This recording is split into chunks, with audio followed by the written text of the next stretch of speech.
our director, Moshe, for answering some questions. Would you want to bring some of the actors if you want to see? Yeah. So, Assi Cohen, who plays the father, name. Here with us.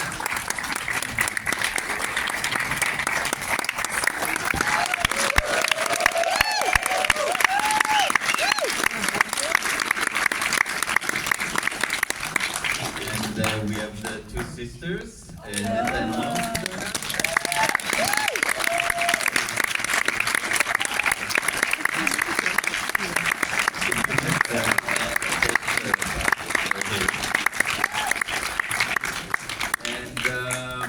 Duffy and Maya, my editor and makeup artist, and yeah, we don't have Hawaii, right? No.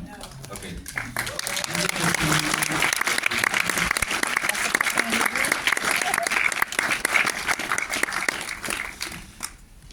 Okay, so should you ask questions or should they? Our lovely audience. Yes. Who's our first question?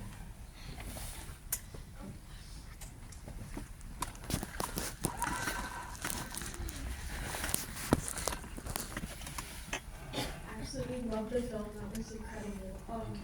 I loved all the music in it, and I saw that there was an original score. Is that going to be released? Yeah, I mean, it's going to be released on Spotify. I wish we still had CDs, but I don't think that's happening anymore. But yeah, it's definitely, you could definitely find it on Spotify when it comes out in a few months. Yeah, I mean, most of there's the original soundtrack, but also all the music, like the songs, that were, it's very expensive to buy them, so it's really important for us that you'll enjoy it and discover some new ones, so thank you for that.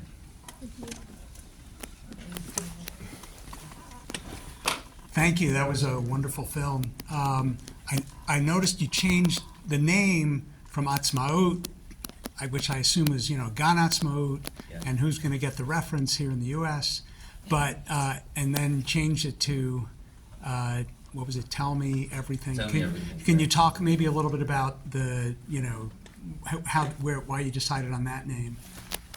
Yeah, first of all, the original name was the name of the park, but because internationally people don't know that park, so we had to change it.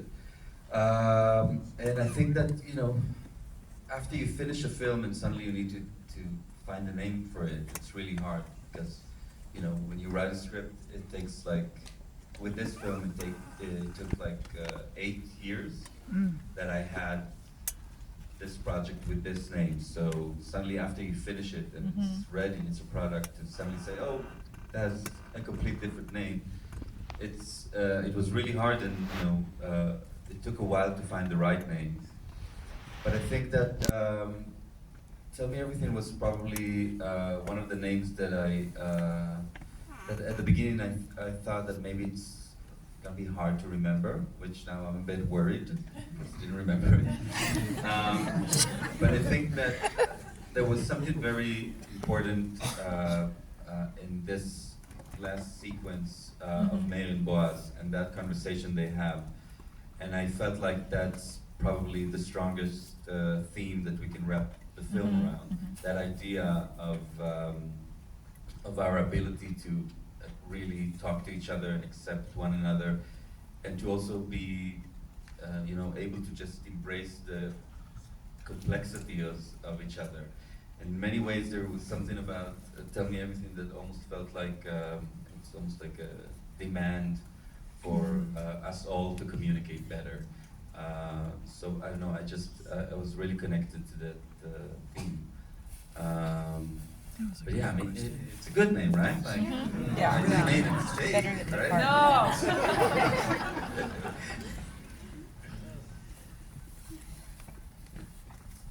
I also love the film, so thank you for that.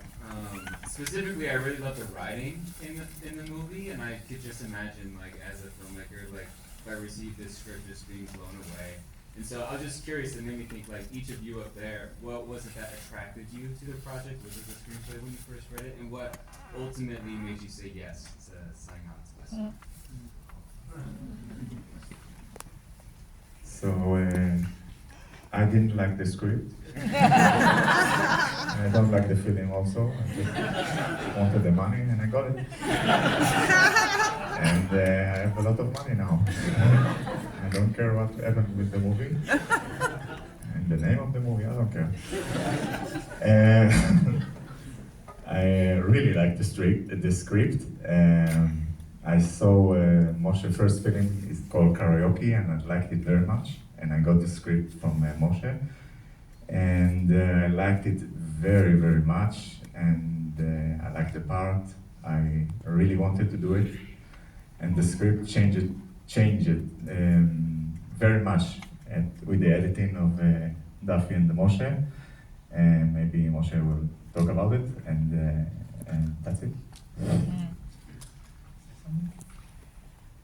Wait, did you get money from this?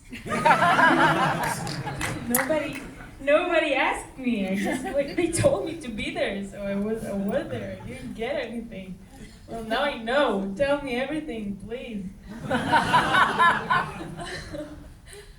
Yeah. I'm sorry.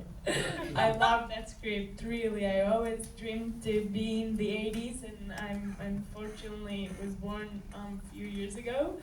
But, I don't know, I was so excited to see the movie and to see what's going to be this art that Moshe wrote, and I really loved it, and I was really happy to be part of it and to be part of this cast that we are half of it right now, but I was really happy. Yes, that's all. Shalom.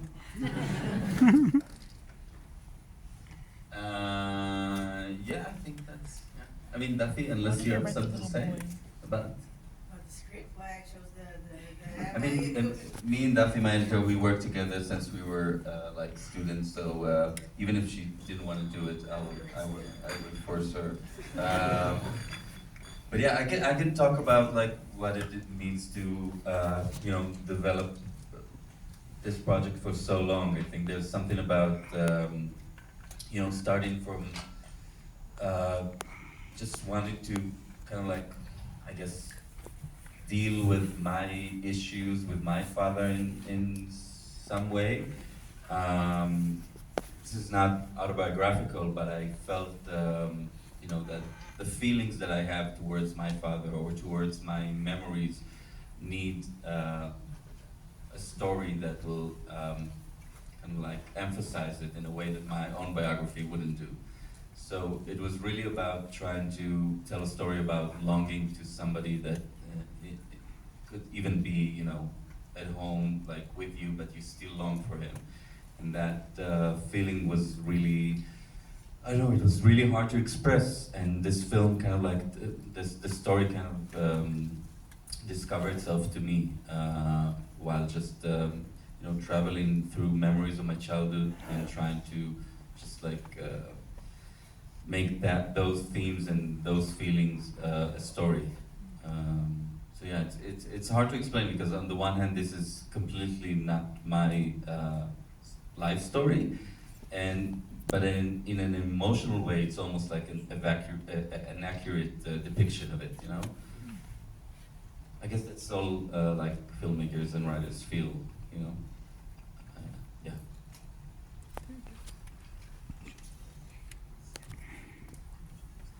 Yasher Koach, beautiful film. Thank you so much.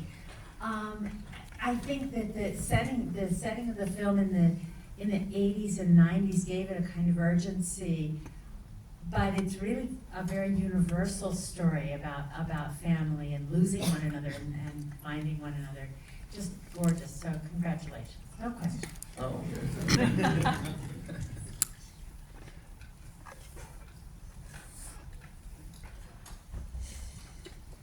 It's gonna be a long walk. 2 minutes later.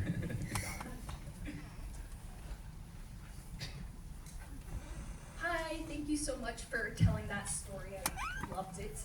At the beginning of the film, or towards the beginning of the film, the young actor catches his father swimming pool, locker room. And I'm just wondering, how did you create environments so you could effectively tell a story while at the same time preventing any potential trauma for the young actor?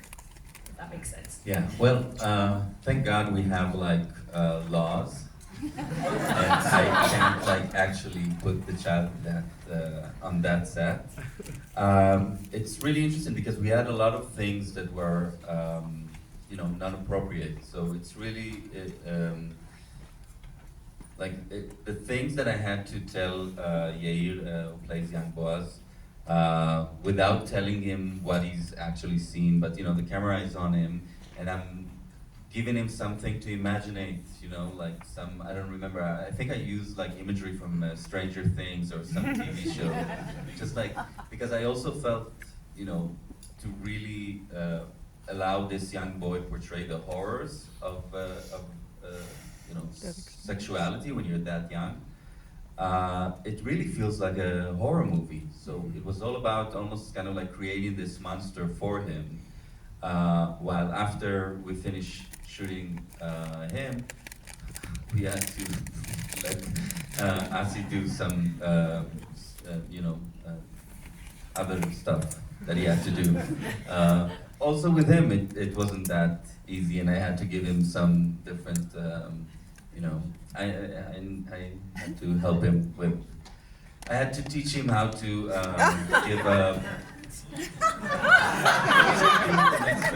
No, but the point is that he was always separated from the set when we dealt with those kind of things, and we had to create a whole kind of like different world for him to act accordingly. Did he never know that that's what was happening in that scene? Yeah, I mean, we did, like, his parents read the script, and they described it to him vaguely. The thing is, and I felt a lot of responsibility for it, and also you have like, professional people that are there to protect. So he was never alone, and there was always like I had a scene when he needs to hold a cigarette, and they wouldn't allow me to even let him hold it. But yeah, I think his parents talked to him about that, and I told him all about the history, like the history of the LGBTQ community, and he's just such an adult that it was almost like everything I said to him very carefully. He was like, yeah, I know, like, So he never sees it, like while it's being filmed, he's never watching it. No.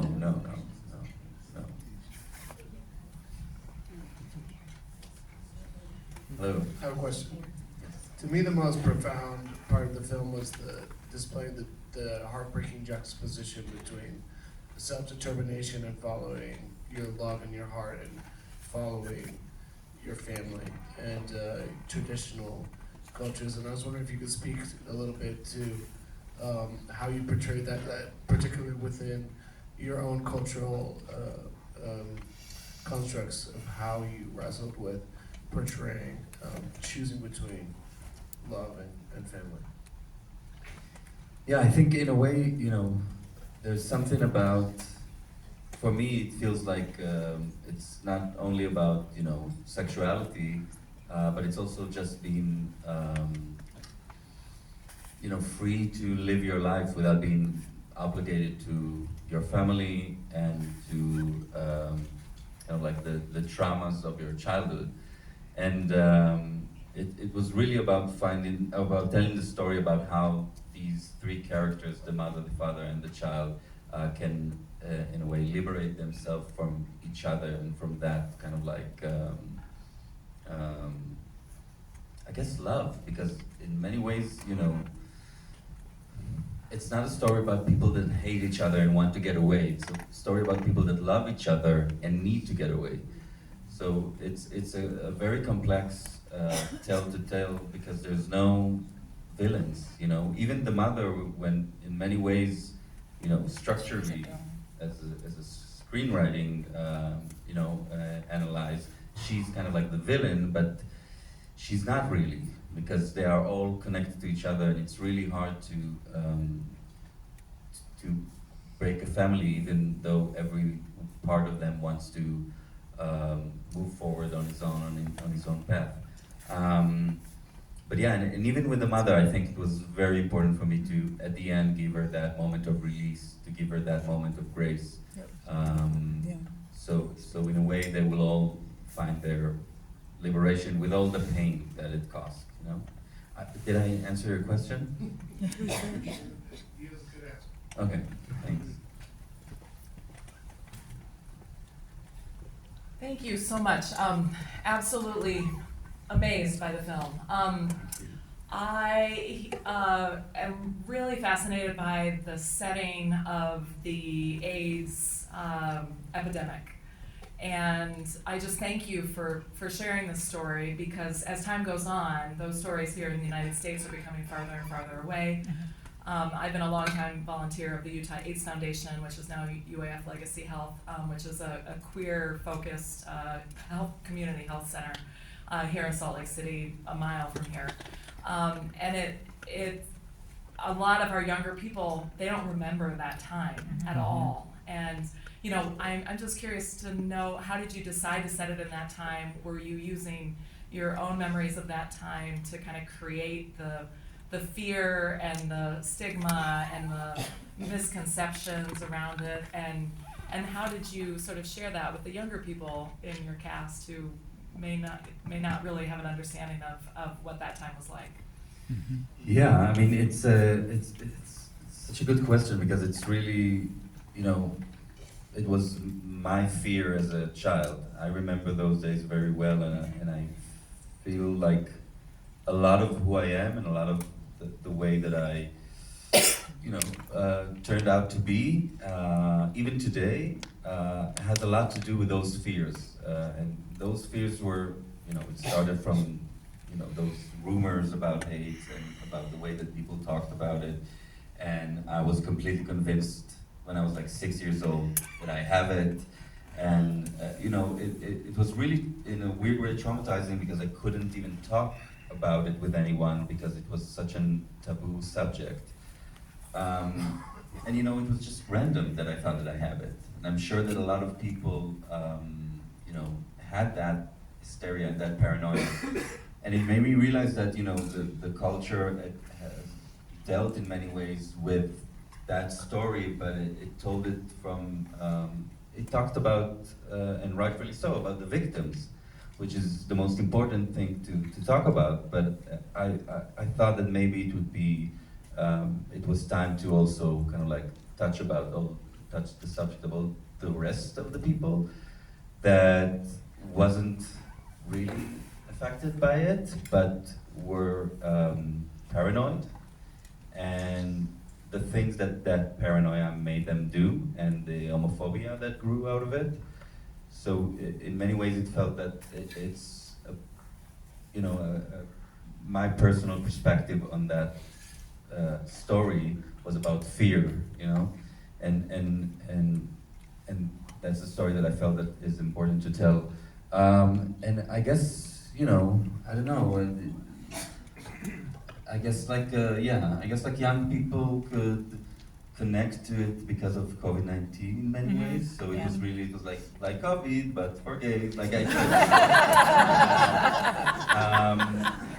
but yeah, I think that the reason why I guess I pushed it so far, like the fear, and I wanted to be that visceral and that like immersive, is because I know that it was, like I remember it, that it was much more extreme than whatever we experienced with COVID, which was horrible, but still there was something just so I guess like just dark and grotesque, and the fact that it was connected to sexuality really made it much harder to deal with and to talk about.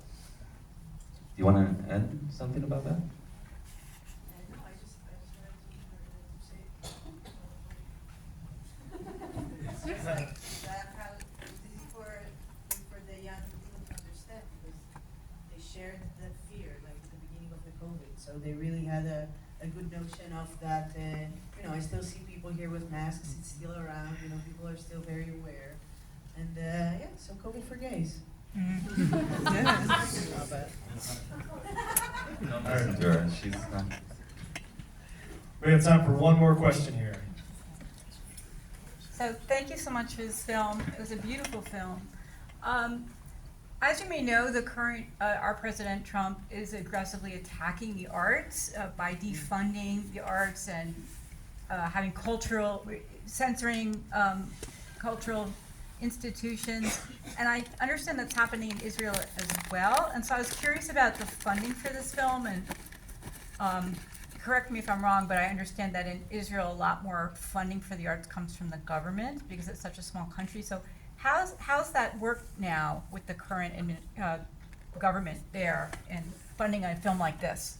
Yeah, so in Europe, it's the same model as it is in Israel, that you have like the film fund, and it's the public money, but it's uncontrolled by the government.